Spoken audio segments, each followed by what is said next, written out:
Yo, welcome back again today, guys. Today we're going to be talking about the Hadza people. The Hadza people are located in the savannas and grasslands of northern Tanzania in the eastern Rift Valley and are traditionally hunter-gatherers.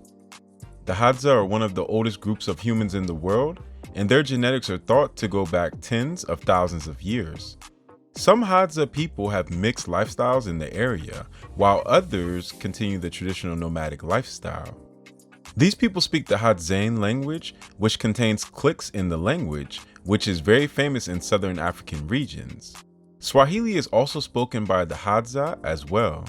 They also take in consideration both their mother and father's family when talking about their lineage. Before marrying a Hadza woman, a Hadza man has to pay a dowry, which is a system where the man gives the woman or her family gifts for her hand. Young Hadza are looked after by the whole family, and once they get to young adulthood, they can choose to live near family or with their wife or husband's family. The Hadza have a very strong belief in their traditional beliefs. Many have tried to convert them to Christianity, but it has been unsuccessful many times.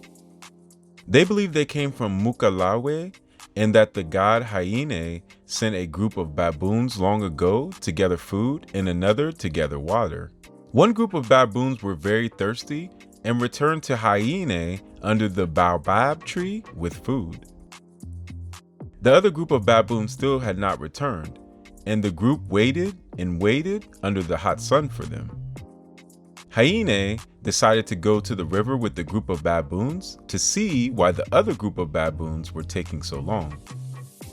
Once Hyene arrived to the river with the food-gathering baboons, he found the second group of water-gathering baboons playing and splashing in the water. Angered, Hyene called the water-gathering baboons to him and made them watch as he transformed the food-gathering baboons into humans, calling them Hadzabe. He also told them they will eat berries, root vegetables, and meat. He then sent the water-gathering baboons off in a frenzy. Food and labor are shared by all members in a camp, and the Hadza women have an equal say-so in what happens within the peoples. A well-rounded diet is also available to the Hadza people. They eat a variety of vegetation, such as fruits, nuts, seeds, honey, and beans. Various game is also consumed, especially different types of birds. The men tend to do the hunting, while the women collect the plant foods. The men are so skilled at nature and their surroundings that they have formed relationships only known in the world to that area. The men are taught how to communicate with the local birds and form a relationship for seeking out honey. The bird will fly and communicate with the men through patterns that have been developed over time. Honey is the ultimate goal, and the Hadza men will smoke out killer bee honey nests, take the honey, and leave the combs for the birds. The birds then wait and receive their gift, flying away and meeting the men in the same place every day to help seek out honey. The men are also very fearless and are only truly scared of elephants, which the trunk of the elephant is very powerful. The men have no problem taking down animals as big and furious as a lion.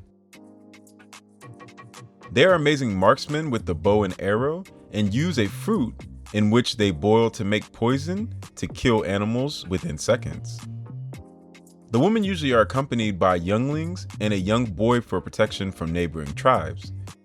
Even when the men are unsuccessful on a hunt, the women are always successful in gathering root vegetables and fruits. The children are also very skilled in finding their own food at a young age. Most food is not stored, and the Hadza collect and hunt for food every day. Local schools do surround the Hadza, and in fact, newer generations go to school at a higher rate than the older generations. Still, most of the local schools are filled with children from other tribes, and most Hadza return back to their people after completing school or only spending some time there. Some Hadza feel there is no need for outside school and that it will not benefit a Hadza in everyday life. Some Hadza are also against learning other languages and ways of life, and instead feel it's more important to preserve their beliefs, traditions, and language. The Hadza lifestyle and seclusion help with low disease rates and malnutrition. They do suffer from such things as yellow fever, malaria, and sleeping sickness transmitted by a local fly. Resting is also very important for the people. During the middle of the day, naps will occur until the midday heat has passed. During the new moon lunar phase, the Hadza men will dress up and mimic their ancestors. Some nights the men will showcase this dance for the women and children, while other nights the women and men will both dance. The Hadza men are also very highly regarded for their hunting skills and bow and arrow skills. While the British ruled Tanzania, they tried to get Hadza to move into settlements 2 times between 1927 and 1939. These attempts failed and the Hadza left back for the open land. The Tanzanian government also tried 2 times from 1965 to the mid-1970s, but after an increase of disease and infections, the Hadza would leave again back to their traditional way of life. In recent times, the Hadza have lost most of their land. This is due to land being used for wild animal tours by companies and by local tribes who are also being pushed off their lands and encroaching on Hadza land. They are also thought to be one of the oldest human groups and speak a language that is not spoken anywhere else in the world. There are said to be less than 1,000 Hadza left. The Hadza will know if you are one of them due to the language being passed by word and not being written down. The Hadza, unfortunately, in traditional ways, might not be around in the near future. So yo guys, today we learned about the Hadza, a people in Tanzania area.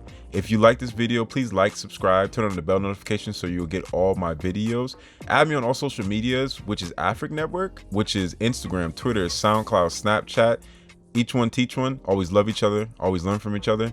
And until next time, peace, one love.